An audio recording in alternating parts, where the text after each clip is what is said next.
We're going to go ahead and get started. My name is Zach Rosenfield. And my name is Shyam Narayan. We are both principal program managers on the SharePoint platform team. We have spent the last few years trying to improve and really build on top of the platform great performance, and we want to kind of take our learnings and bring those back to you, talk about them in great detail. We have a lot to cover, so I'm going to get right into it, and I want to frame this a little bit. We've got about 10 minutes of slides and about 35 minutes of demo, so bear with me on the slides for a minute, but this is intended to really be a deep dive. We're going to cover what does it mean to be performant in the cloud. The cloud brings some new changes from what you might have experienced on premises. We're going to talk really briefly about what we've done in the platform, and in particular, we're going to talk about the areas that impact you in either your development or your users. And then Shyam here has cooked up a solid 30-minute demo where we're going to actually do a performance investigation and fix some things on stage. So bear with me for that. I will say that when Shyam is doing his demo, it's going to be code. You might want to move forward. So you can do that now. You can do that later. We won't be offended. So if you can't see, do get a little closer to those screens.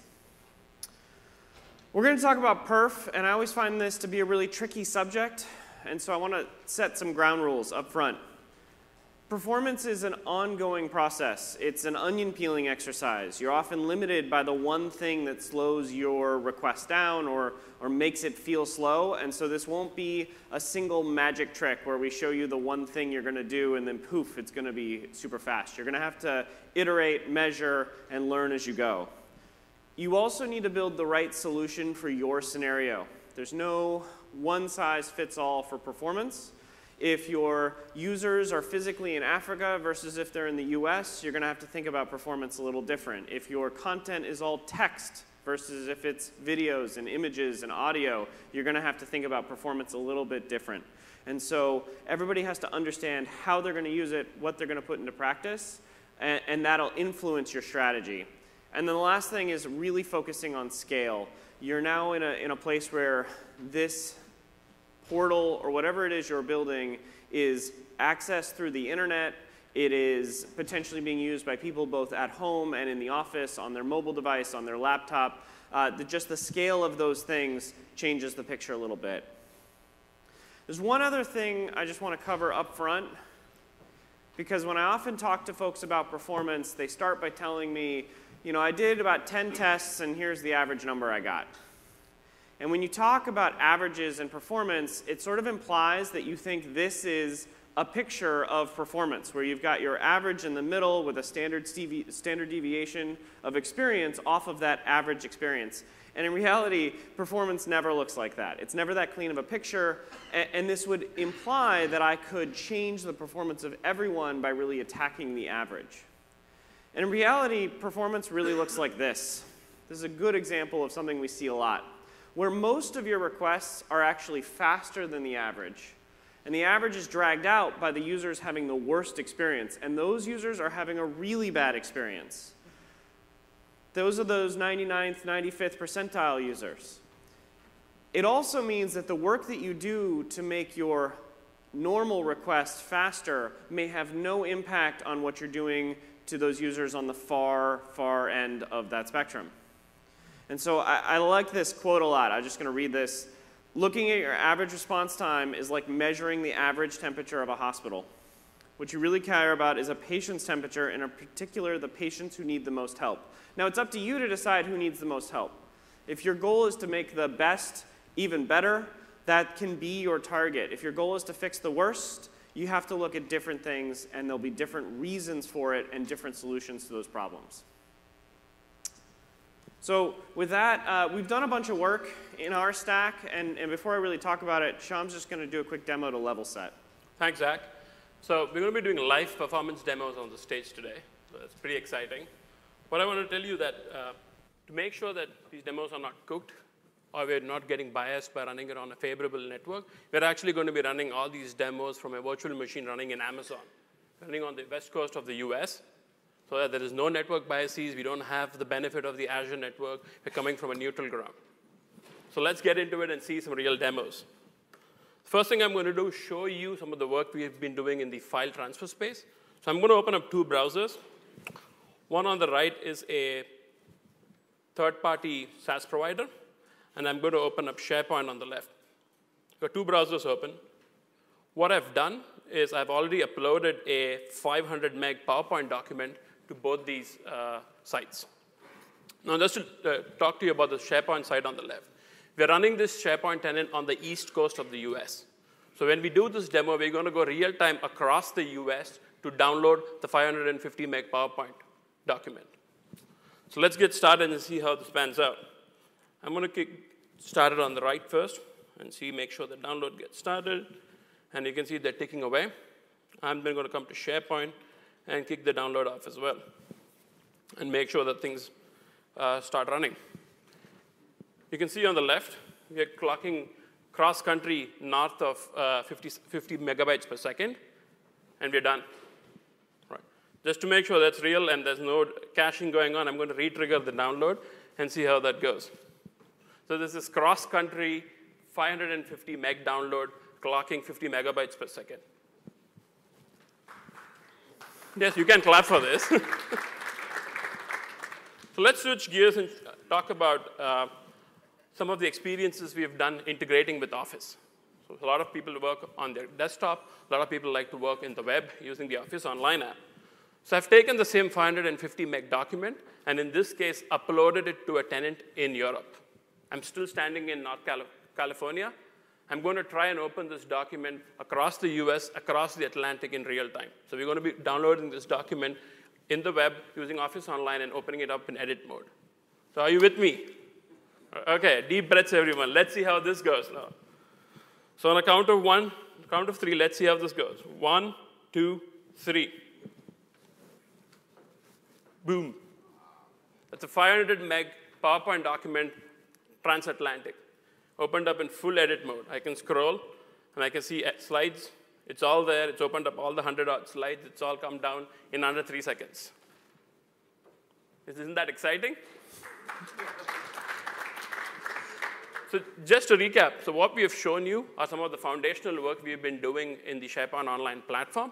Zach's going to touch more on it. But the key takeaway here is like any customizations or portals or apps you build on top of SharePoint builds on this foundation. Thanks, Shyam. Shyam hit it exactly. So this same technology is what is powering the files that you're storing in SharePoint Online that are powering your portals and your apps. So the key thing being the platform is ready to offer that performance. Just kind of hitting on these key things, and I'm going to speed up a little bit because I know everyone's excited about the actual deep dive demo. But we rebuilt our stack. Over the last couple of years, we kind of re-engineered the whole thing top to bottom, thought about every component. We also moved to the latest and greatest protocols. This means TCP Cubic and other technologies that are really at the cutting edge of making sure that we're optimized for the world at large. And then also taking advantage of Microsoft's global network. I'm going to go into this one just a little bit because it actually ties into your performance and how you interact with the Microsoft backbone. How it used to work is we had a user, we had some data, and we let the internet decide how the user got to your site, their content, whatever it might be. The result is they were out on the internet. The internet is a super busy place. There's lots of traffic, there's lots of challenges, and that congestion really drove down people's experiences. So what we did is we said, hey, look, Microsoft, we have your data. We have a whole lot of other data centers, and those all live inside this big Microsoft global network. On top of it, we have something called Azure Front Door. These nodes live on the edge of the Microsoft network, very close to the users, and we have lots of them all around the world. And on top of that, those are connected to all of our data centers with sort of a super highway. These are well connected. We understand them. We monitor them. We manage them. And we know that they are clean and clear and light on that traffic.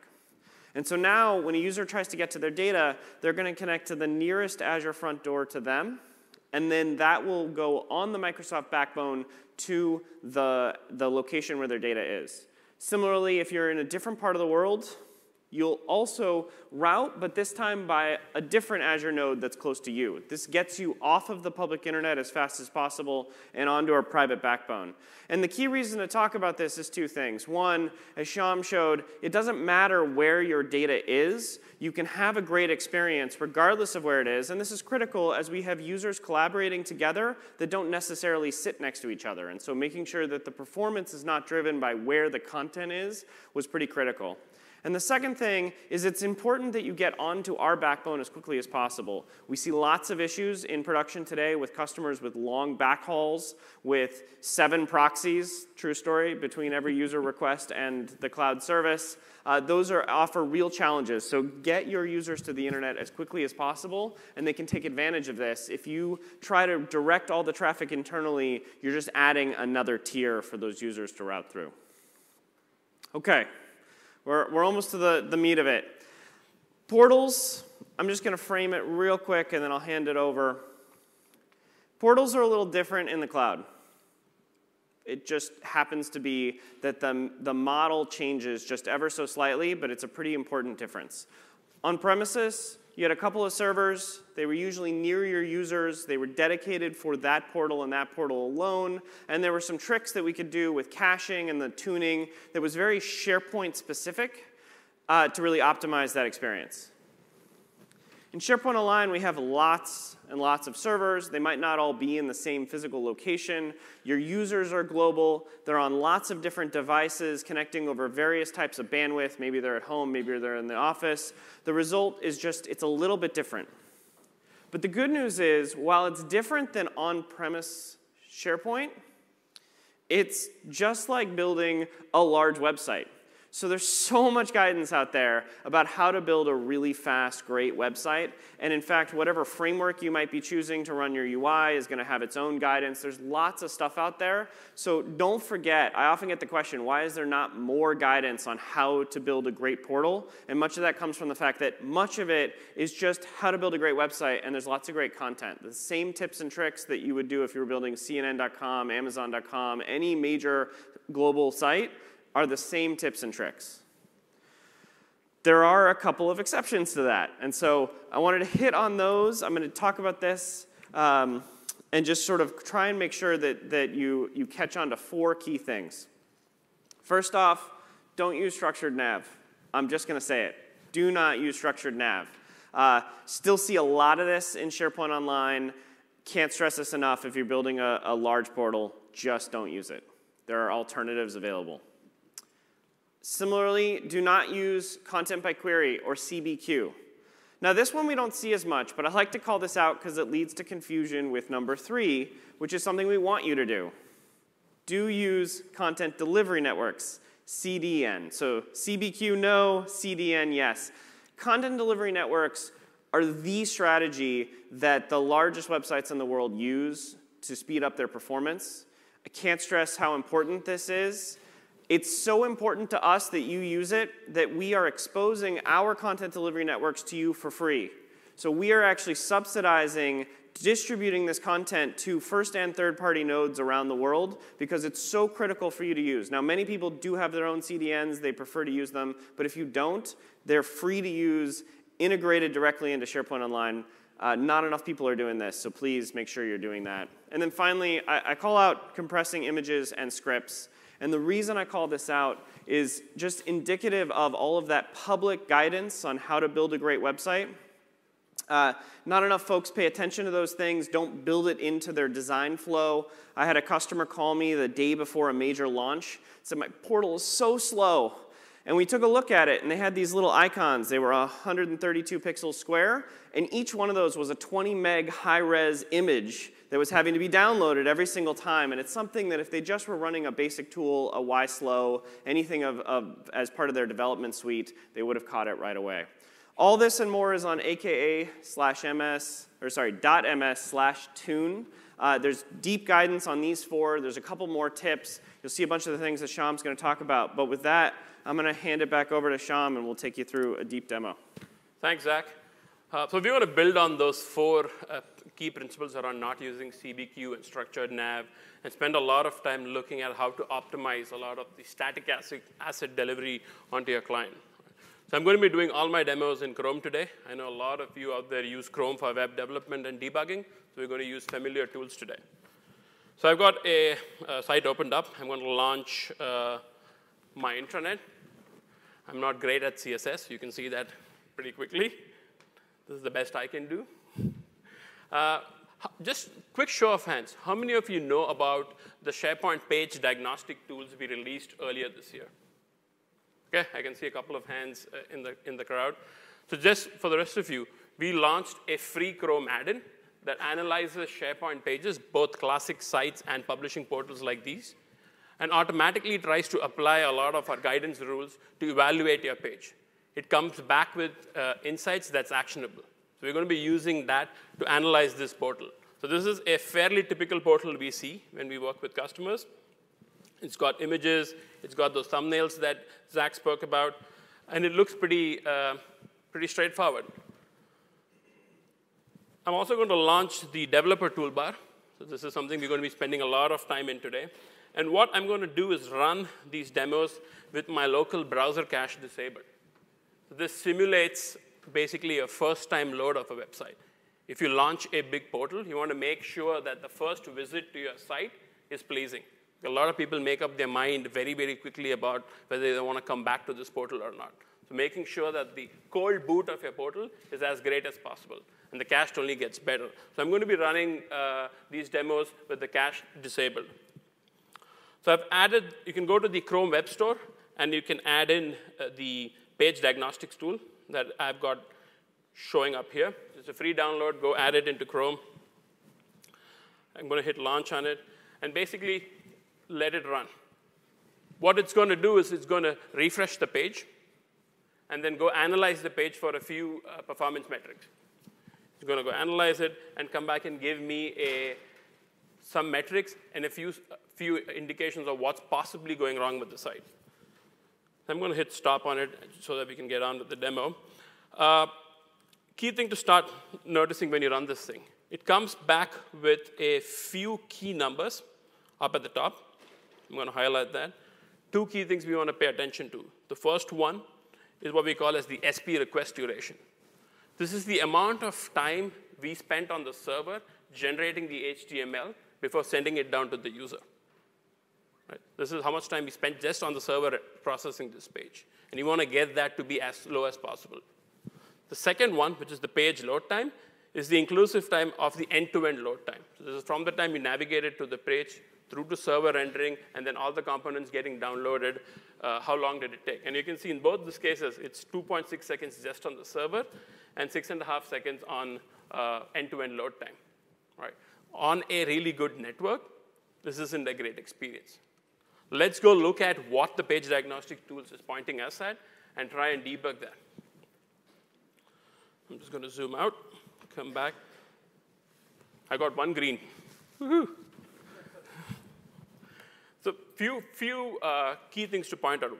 We call out this tip at the top to say, don't run your tool as an administrator. I'm logged on to the site as an administrator. When I log on as an admin, we are required to send down additional resources and scripts so you can actually administer the site and show up the right controls. If you're running these tests, please run them as end users so you can actually see and get a feel for what end users would be seeing. I'm going to run as admin because I'm going to be changing a few things as we go along.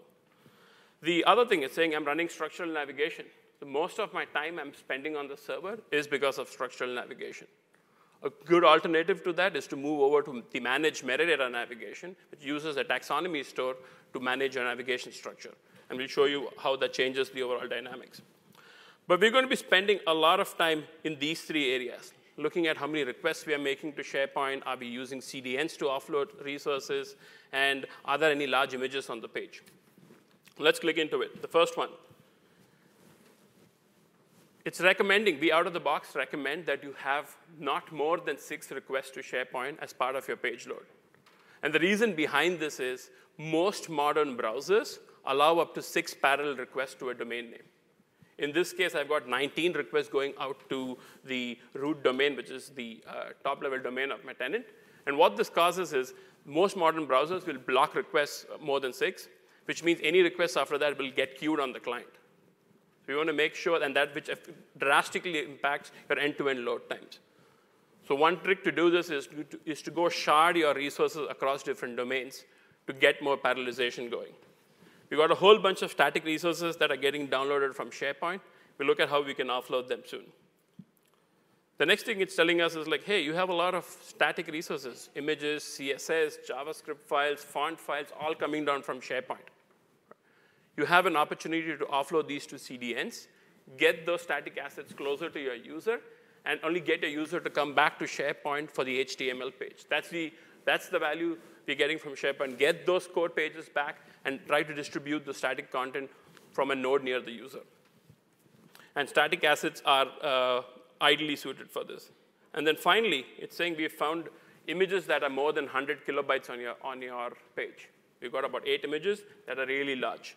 And we see this again and again where you have a lot of images on the page, which are giant images that get downloaded, but get scaled in HTML to show up as thumbnails. So we can go up front and optimize these images to make them load lighter.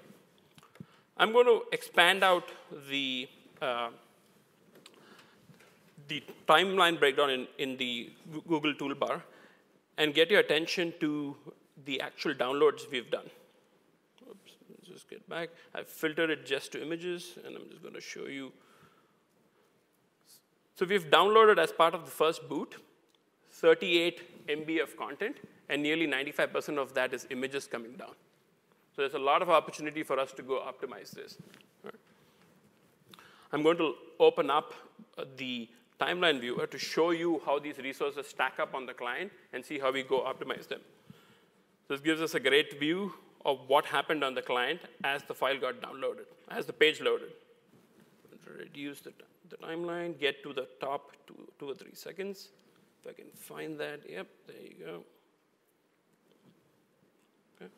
I'm going to add in a couple more JavaScripts, CSS, JavaScripts, and images. Okay. Go back there. Something happened. We lost the thing. I'm just going to reload it. Just give me a sec. It'll come back. Okay.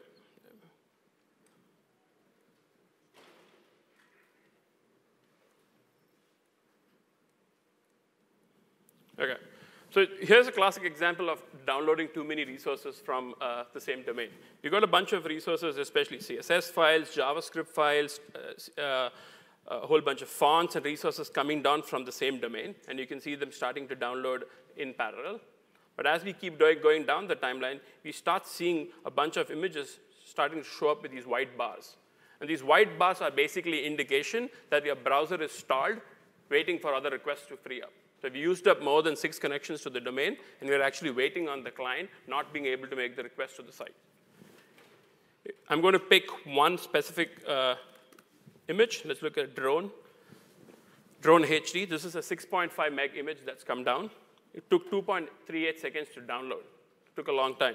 If I click in and look at the timing breakdown, we were stalled on the client for nearly a second. And after that, it took another 2 seconds to download the content. So these adds up. When you have a bunch of images coming down all together, these things add up. What I'm going to do now is switch to another portal where we have applied some optimizations to see how these things look. I'm going to move over to another machine. Okay. I'm going to load the same portal. We're going to go to a different tenant this time around. If I can get it loading, there you go. It's the same exact portal. Looks and feels exactly the same. It's a different tenant. I'm going to make sure I'm running this with my cache disabled, which I am. And I'm going to launch the page diagnostic tool to run the same set of tests on it.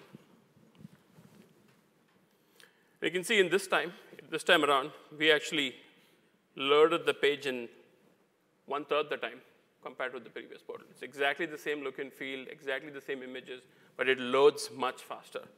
Both time spent on the server. We're under a second on the server this time around. Sorry. We're under a second on the server. We were nearly 2.2 seconds on the first time around. We've moved over to managed navigation, which has helped us cut our times down on the server and keep it less than a second. And the total load time now has gone from 6.6 seconds to 2.2 seconds. This is a first-time boot with all resources coming down in 2.2 seconds. So how did we do that? Let me walk you through some of the optimizations we have done on these portals to give us these benefits. I'm still running as an admin, so I've got the first one red, but all of the other checkboxes have come back as green. Let's dig into the actual request breakdown this time around. You can see we have all the images that have come down. A big difference this time around is I'm only downloading 144 kilobytes of images versus 36 megs of images. So all the images have compressed, and they've come down to 144 kilobytes. They are orders of magnitude smaller download. Your users who are roaming, who are on mobile, will thank you for having a light page. What else have we done to improve the performance on this site? I'm going to go back and load in the CSS and the JavaScript files so we can look at all those resources together. I'm going to open up the timing breakdown and look at how we are downloading these images. I'm going to be a bit careful about this. There you go.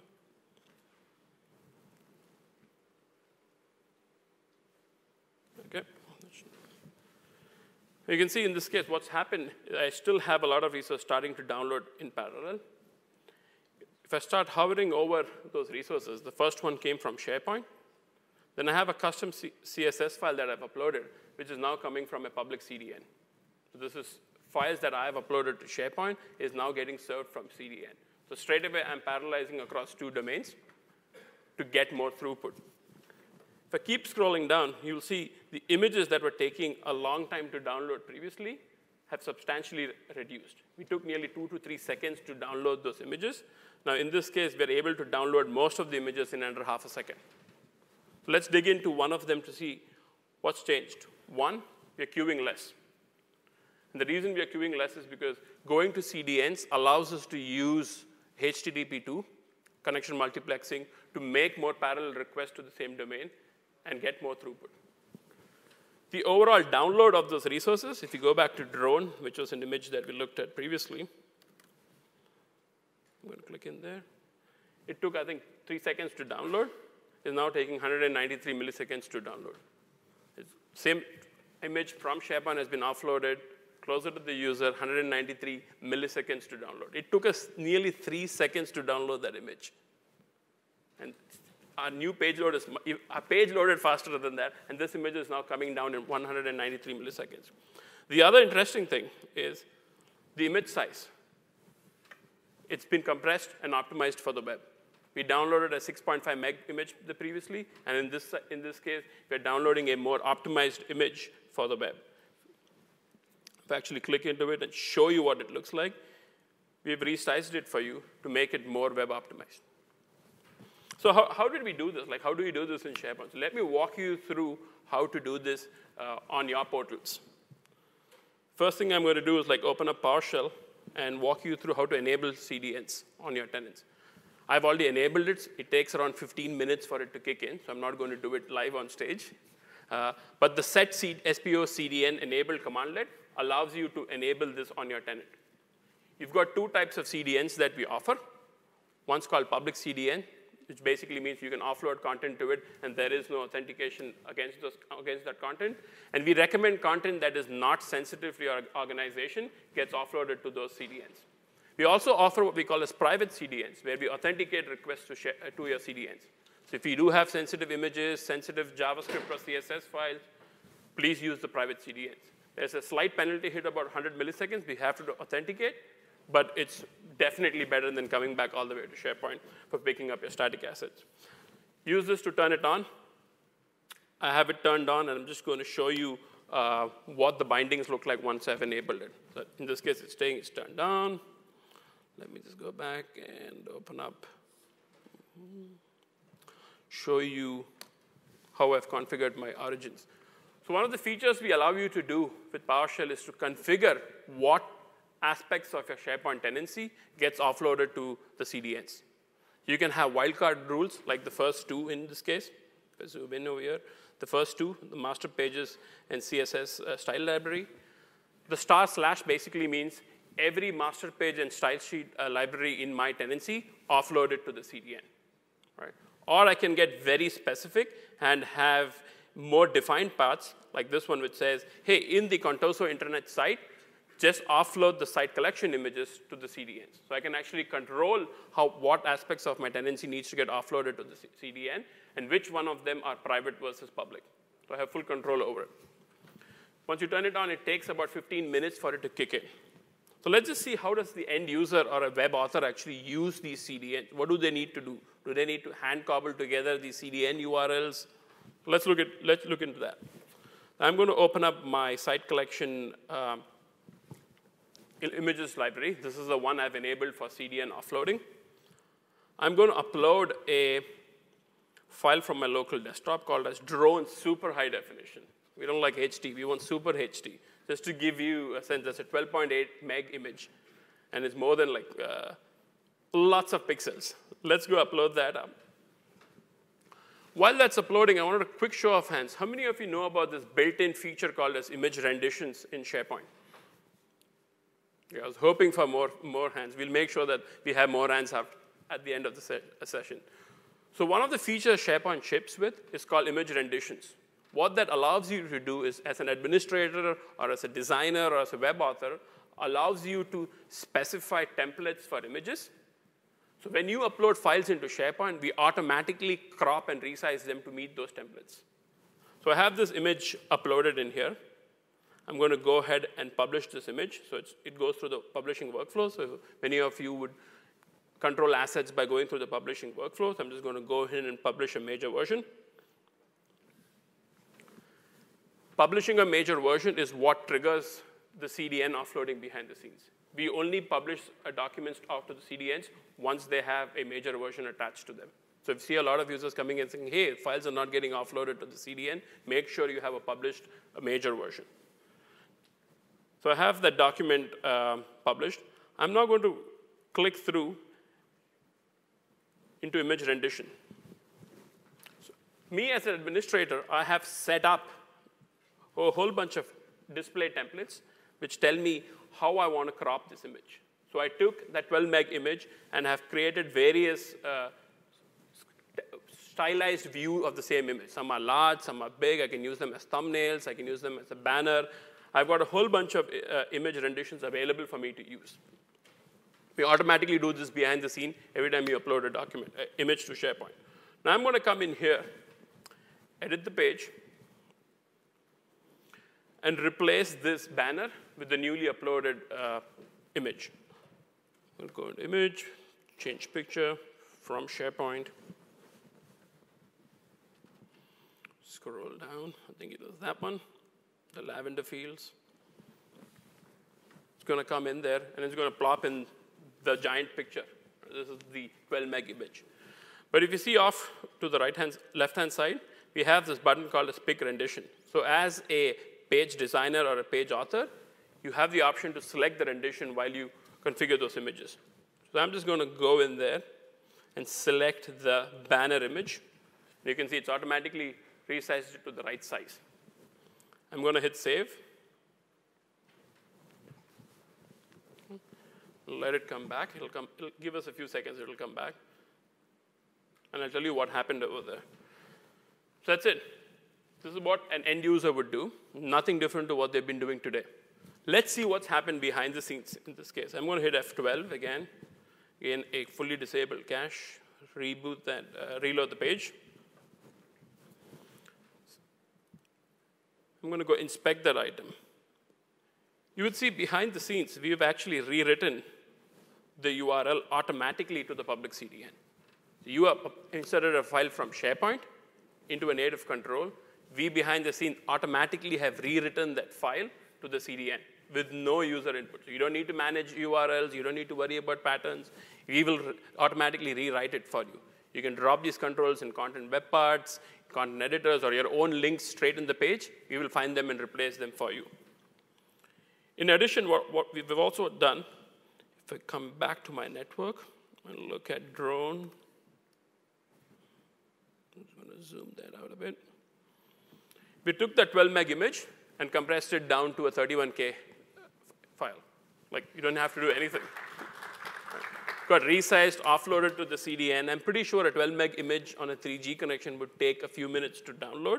If I click in here, and look at the timing breakdown, we got that file down in 220 milliseconds. So this is friction-free way of managing assets and getting the best out of SharePoint and some of the core functional platform functionality we've built.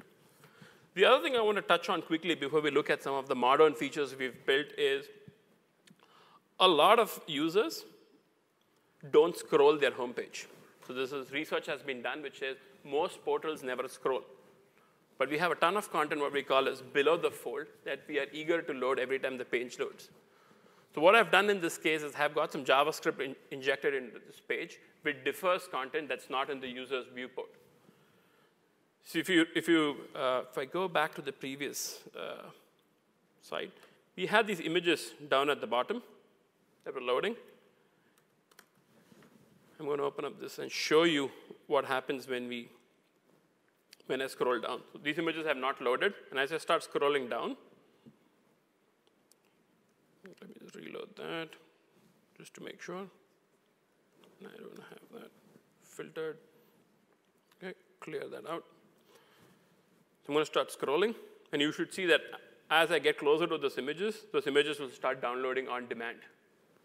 So people on mobile devices, people on slow networks, they don't need to get to below the content fold unless needed. So we can defer these content till the user actually needs to get to them.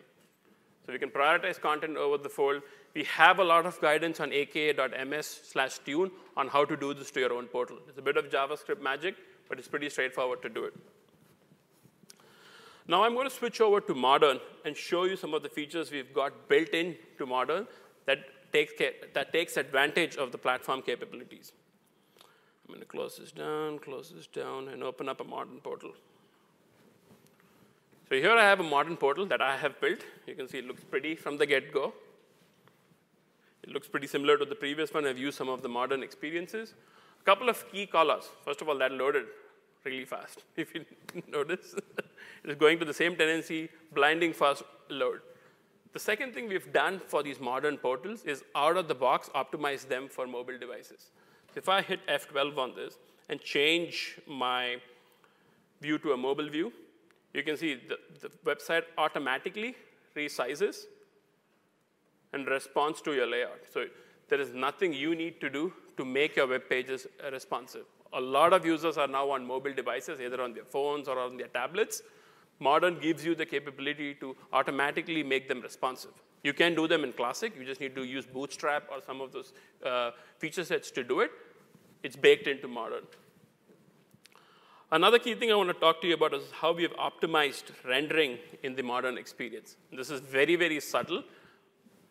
So I want you to look at the top Chrome as I navigate through the pages.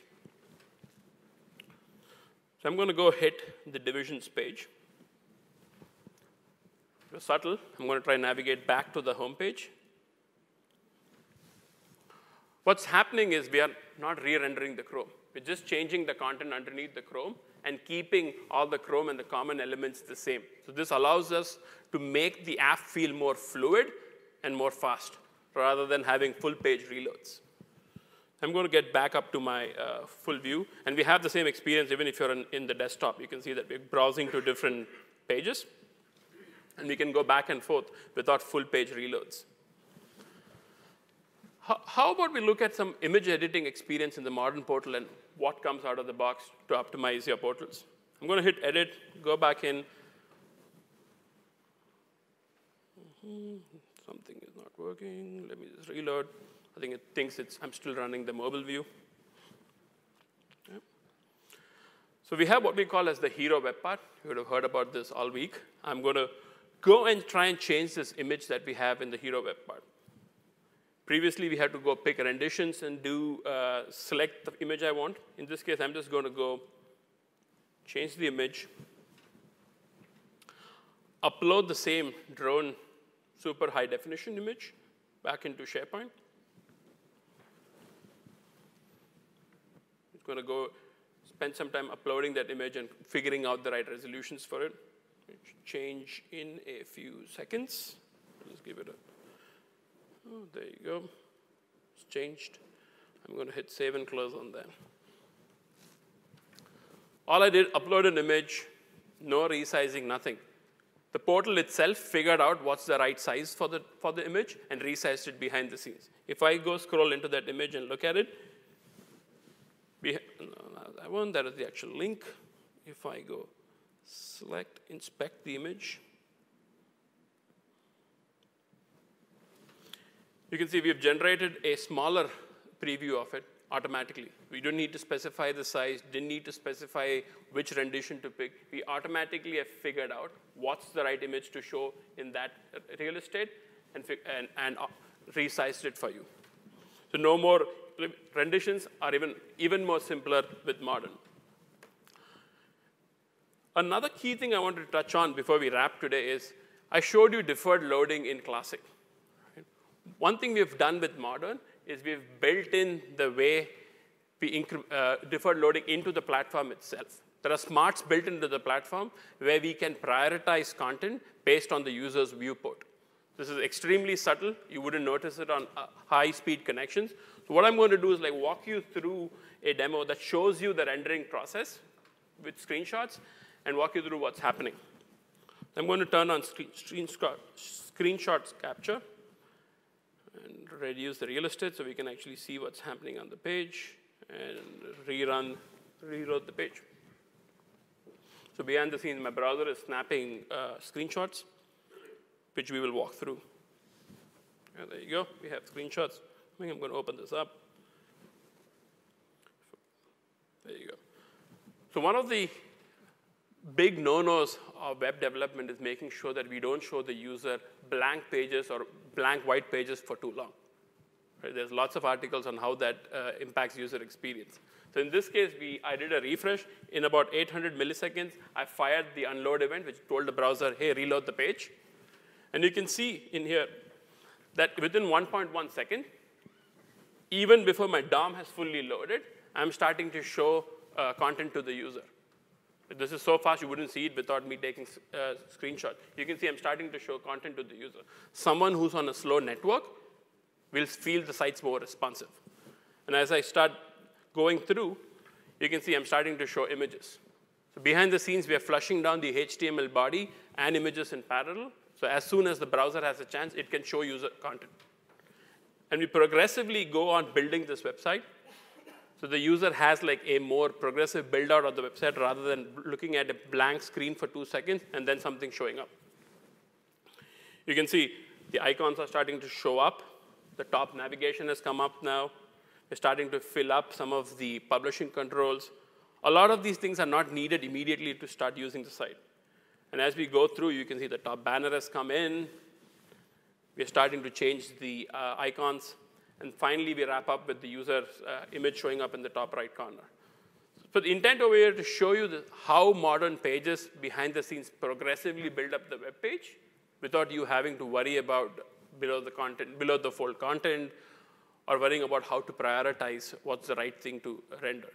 We figure out what's in the user's viewport and try to prioritize the right content. So with that, I'm going to switch back over to the slides. Okay. And quickly recap. We had a whirlwind demo. I want to make sure I quickly recap. SharePoint Online and OneDrive for Business. We are doing work underneath the hood to give you the best platform performance as possible. This is what we offer. You can build on, and these are at such a fundamental level, any customizations or portals you build on top take advantage of these features. If you're building portals, please go look at aka.ms/tune if you're using classic portals. There's a lot of guidance that you can go apply relatively quickly to your websites and your portals and make them fast. If you're starting afresh, there is no reason not to go modern. So with that, thanks a lot.